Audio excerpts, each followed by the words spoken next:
بسم اللہ الرحمن الرحیم۔ السلام علیکم دوستو، اردو ادب چینل میں ہم آپ کو ایک بار پھر خوش آمدید کہتے ہیں۔ ناظرین، ایک مرتبہ حضرت امام شافعی رحمۃ اللہ علیہ نے حضرت امام احمد رحمۃ اللہ علیہ کو خط لکھا کہ بہت عرصہ ہوا آپ تشریف نہیں لائے، آپ سے ملاقات کو جی چاہتا ہے۔ ناظرین، آپ کو بتاتے چلیں کہ حضرت امام شافعی رحمۃ اللہ علیہ استاد ہیں اور حضرت امام احمد بن حنبل رحمۃ اللہ علیہ ان کے شاگرد ہیں۔ حضرت امام شافعی رحمۃ اللہ علیہ کا قیام مصر میں تھا، اس لیے وہاں شفافی زیادہ ہیں۔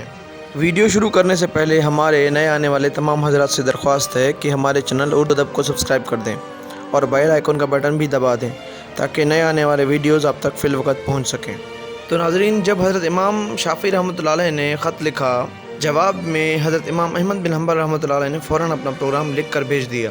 کہ فلاں دن فلاں تاریخ کو آپ کی خدمت میں مصر میں حاضر ہو رہا ہوں۔ حضرت امام شافعی رحمۃ اللہ علیہ نے اپنے گھر والوں کو، اپنے ملنے جلنے والوں کو اور دوست و احباب اور دوسرے علماء کو ان کے آنے کی اطلاع دی، پھر ان کی دعوت اور ان کے استقبال کا خصوصی اہتمام کیا اور لوگوں سے بتایا کہ اگرچہ وہ میرے شاگرد ہیں مگر وہ ایک بڑے امام ہیں، اللہ تعالیٰ نے ان کو بڑا مرتبہ عطا فرمایا ہے۔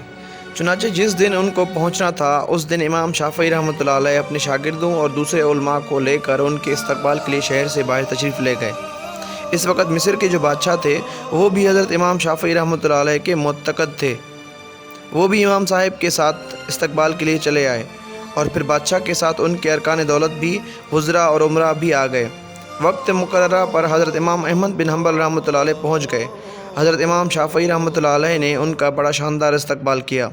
اور پھر عزت و احترام کے ساتھ ان کو لے کر گھر پہنچ گئے اور ان کے لیے بہترین کھانے کا انتظام کیا۔ اس زمانے میں عام طور پر اولیاء اللہ اور بزرگوں کی شان یہ تھی کہ وہ کھانا بہت کم کھایا کرتے تھے اور رات بھر اللہ تعالیٰ کی عبادت کیا کرتے تھے۔ جب حضرت امام احمد بن حنبل رحمۃ اللہ علیہ کھانا کھانے بیٹھے تو دیر تک اس طرح کھانا کھاتے رہے جیسے کئی روز کے بھوکے ہیں۔ باقی لوگ کھانا کھا کر اٹھ گئے مگر وہ کھاتے رہے۔ لوگ بہت متعجب ہوئے کہ حضرت امام شافعی رحمۃ اللہ علیہ نے تو ان کی تعریف کی تھی کہ یہ بڑے اللہ والے اور بڑے بزرگ انسان ہیں، مگر یہ تو خوب پیٹ بھر کر کھانا کھا رہے ہیں۔ لوگوں میں اور گھر والوں میں ان کے بارے میں چہمگوئیاں ہونے لگیں لیکن کوئی کچھ نہ بولا۔ پھر جس کمرے میں حضرت امام احمد بن حنبل رحمۃ اللہ علیہ کے لیے رات کے وقت آرام کرنے کا انتظام کیا گیا تھا، اس کمرے میں حضرت امام شافعی رحمۃ اللہ علیہ کی بچیوں نے ایک مصلی بچھا دیا، مسواک رکھ دی، استنجا کے لیے ڈھیلے اور پانی رکھ دیا اور وضو کے لیے لوٹا بھر کر پانی رکھ دیا تھا تاکہ جب وہ رات کو تہجد کے لیے اٹھیں تو انہیں کسی قسم کی کوئی پریشانی نہ ہو۔ اس زمانے میں رات کو تہجد کے لیے اٹھنا ایک عام معمول تھا۔ اللہ تعالیٰ بچائے کہ آج ہمارے زمانے میں یہ افسوسناک ماحول ہو گیا ہے کہ صبح 8 بجے اور 9 بجے اٹھنا ہمارا معمول بن چکا ہے۔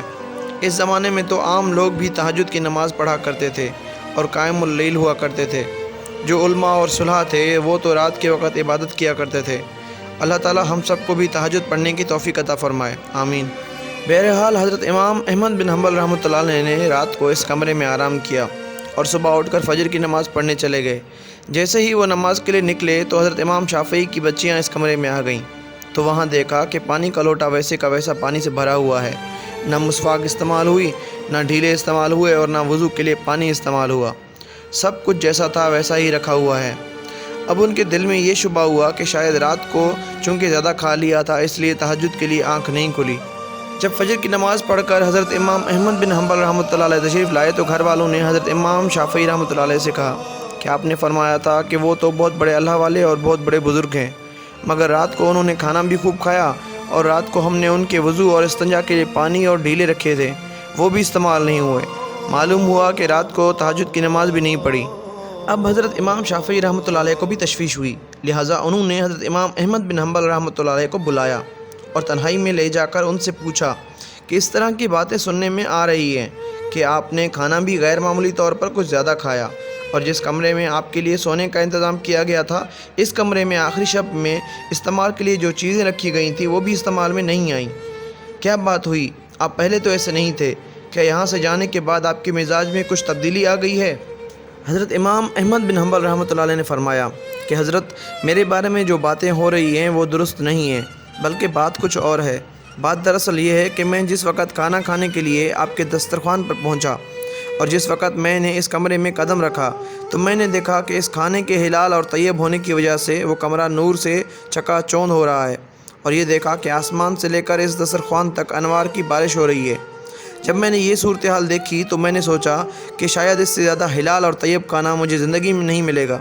لہٰذا جتنا بھی زیادہ سے زیادہ اس کو کھایا جا سکے کھا لیا جائے، اس لیے کہ اسے کھانے کا ذرہ ذرہ ایمان کو اور دل کو روشن کرنے والا ہے۔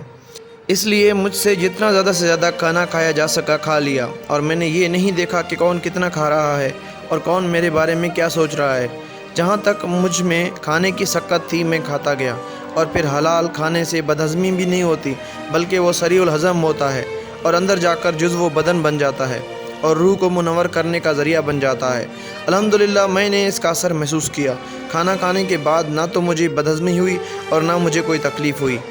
پھر کھانا کھانے کے بعد عشاء کی نماز سے فارغ ہو کر جب میں اس کمرے میں پہنچا جہاں آپ نے میرے لیے آرام کا انتظام کیا تھا، وہاں جا کر تو میری حالت ہی بدلی ہوئی تھی اور سونے کو آرام کرنے کو طبیعت ہی نہیں چاہ رہی تھی۔ اگرچہ میں لمبا سفر کر کے آیا تھا مگر اس کھانے میں اتنی غذائیت اور توانائی تھی کہ میری تھکان بھی ختم ہو گئی اور سستی بھی جاتی رہی، اور جب میں سونے کے لیے لیٹا تو مجھے نیند نہ آئی، لہٰذا میں لیٹا رہا اور لیٹے لیٹے قرآن و حدیث میں غور کرتا رہا حتیٰ کہ پوری رات غور و فکر کرتے ہوئے گزار دی۔ اور اس رات میں نے قرآن و حدیث سے 100 مسائل مستند کر لیے، اور وہ مسائل ایسے تھے کہ اس سے پہلے کچھ میرے ذہن میں آئے بھی نہیں تھے اور نہ ان کی طرف کبھی خیال گیا تھا، لیکن جب آج کی رات میں نے غور کیا تو مجھے ایسا محسوس ہوا کہ قرآن و حدیث کے علوم اور اسرار میرے سامنے کھلے ہوئے ہیں۔